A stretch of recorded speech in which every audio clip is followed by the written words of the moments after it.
Now at 6:30. This week we leave behind winter and welcome spring, and that means the Bellagio Conservatory has already changed for the season. Check it out. The theme is Japanese Spring, which is beginning to be a reoccurring theme at MGM Resorts International. Here with us live in studio to talk about that is founder of VitalVegas.com, Scott Roeben.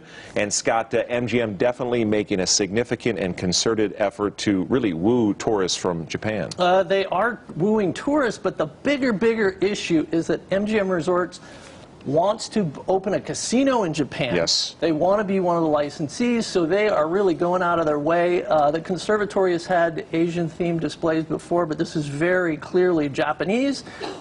There's also a rumor that they're adding sake to the menus of all their in-house restaurants, so that's a big deal. Nobody's buying it, but sake's on the menu, and they're making an effort. The rumor is also that they have spent $100 million to make inroads into this license in Japan. They expect it to be even more lucrative than Macau. I don't know how that's possible, but it's a huge market over there. We'll stay on the theme of adult beverages with sake, and we'll go right over to those cocktail-making machines going into service bars over at MGM Resorts. That's right. Now, these are the bartenders that are behind the scenes. You don't interact with them. I have heard that the machine they're using is called Easy Bar.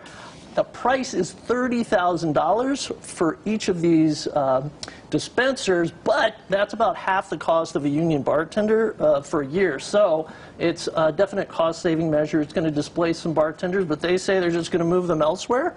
But this will not affect the typical customer. This is for back of house. And again, that's $30K for the dispenser, not just for your vodka tonic. That's right. That's for the whole thing. That's right. New pedestrian bridges going up.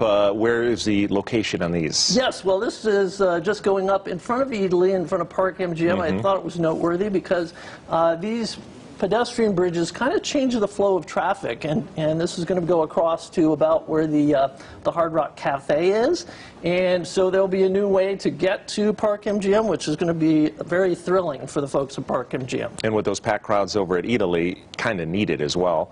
Caesars offering curated tours. What is the focus here? Yeah, that's brand new. They are now offering different kinds of experiences, a way to augment revenue, obviously, but you can learn how to do mixology, you can kind of do what a flair bartender does, and one of the more interesting ones to me was you can go kind of behind the scenes at the Flamingo, the history of the Flamingo, and just explore the resort. I thought that was kind of fun. It's on, all the information's on their website. Really quickly down to the South Valley, rumor is a major casino company eyeing Silverton. What have you heard? Yes, that's a fresh rumor. The Silverton chimed in on Twitter to say it's not true, but they did it in the form of a GIF, so I have no idea how seriously to take that, but I have heard that a major company is looking at the Silverton for an acquisition. More details to come. It's 2019 when you have to figure out if a GIF is legit or not. That's true. That's where we are, folks. You can keep up with Scott Scoops on VitalVegas.com, as well as over